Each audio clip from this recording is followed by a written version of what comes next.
আসসালামু আলাইকুম ও রহমতুল্লাহ বারাকাতুহু। এর আগের দিনে আমরা জেনেছি তায়াম্মুম কীভাবে করতে হয়, কখন করতে হয়। তো আজকে জানবো আমরা তায়াম্মুম ওয়াজিব হওয়ার শর্ত, কোন কোন ক্ষেত্রে কাদের উপর তায়াম্মুম ওয়াজিব। যেমন প্রথমত হচ্ছে এখানে বালেগ ও প্রাপ্তবয়স হলে, বালেগ বা প্রাপ্তবয়স্ক হলে নাবালকের ওপর তায়াম্মুম ওয়াজিব নয়। বুদ্ধিমান হওয়া চায়, পাগল, নেশাগ্রস্ত, বেহোশির ওপর তায়াম্মুম ওয়াজিব নয়। উজু গোসলের প্রয়োজন হওয়া চায়, যার দুই হাদাস বা উজু গোসলের প্রয়োজন নেই, অর্থাৎ সে পবিত্র, এমন ব্যক্তির ওপর তায়াম্মুম ওয়াজিব নয়।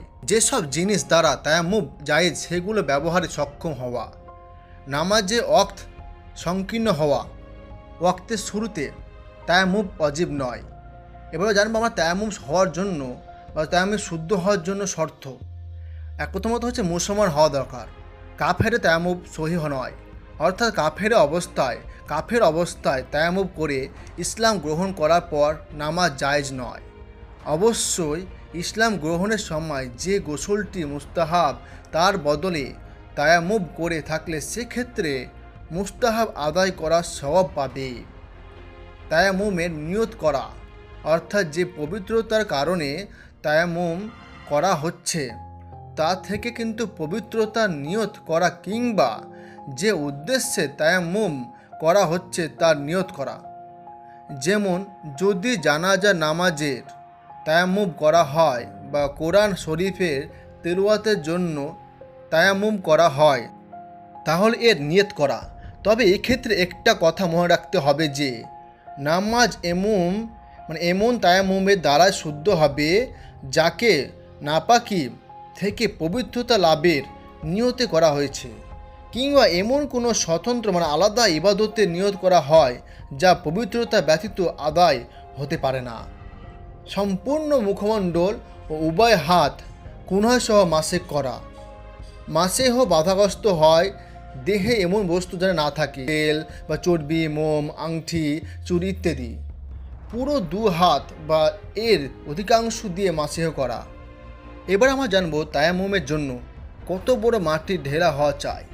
তায়াম্মুমের শর্ত বা সতর্কতার জন্য ঢেলা এত বড় হওয়া চাই যেন তার ওপর দুহাত একেবারে মারা যায়, কিংবা কমপক্ষে এত বড় হওয়া চাই যেন এক হাত সম্পূর্ণ, অর্থাৎ হাতের তালু আঙ্গুল সহ তাকে কিন্তু রাখা হয় এবং পর্যায়ক্রমে উভয় হাতই তাতে মারা যায়। কারণ কোনো আলেমের কাছে হাত মারা তায়াম্মুমের কিন্তু রুকুন বলে বিবেচিত। রেল বাসে তায়াম্মুমের শর্ত কী এটা জানি চলো আমরা। রেলগাড়ি বা মোটরে তায়াম্মুম দ্বারা নামাজ শুদ্ধ হওয়ার জন্য কিছু শর্ত আছে। প্রথমত হচ্ছে রেলগাড়ি কোনো বগিতে পানি না থাকা। রেলগাড়িতে যে বগিতে আছে সে বগি বা কোনো বগিতে যে পানি না থাকে। পথে সরই 1 মাইল বা 1 থেকে 83 কিলোমিটার এর মধ্যে কোথাও পানি না থাকা।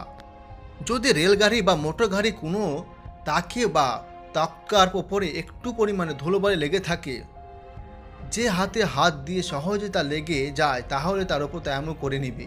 রেলগাড়ি কোনো তাকে বা কোনো স্থানে ভালোভাবে ধুলো আছে যেটা কিন্তু হাতে দিলে সহজে লেগে যায়, তার দ্বারা কিন্তু তায়াম্মুম করে নিবে। যেমন কোনো শর্তের ওপর সামর্থ্য না থাকলে যে কোনো সম্ভব নামাজ পড়ে নেবে, কিন্তু পরে এর কাজা করবে অবশ্যই। হয়তো যেগুলো বললাম সেগুলো কোনোটাই সে রেলগাড়িতে হচ্ছে না, তাহলে কিন্তু এই জিনিসটা করবে।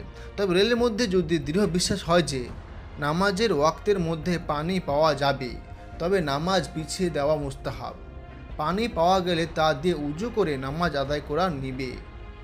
আর যদি না মিলে আর ওয়াক্ত শেষ হয়ে যায় এবং আশঙ্কা থাকে বা আশঙ্কা দেখা দিলে তবে তায়াম্মুম করে নিয়ে নামাজ আদায় করবে।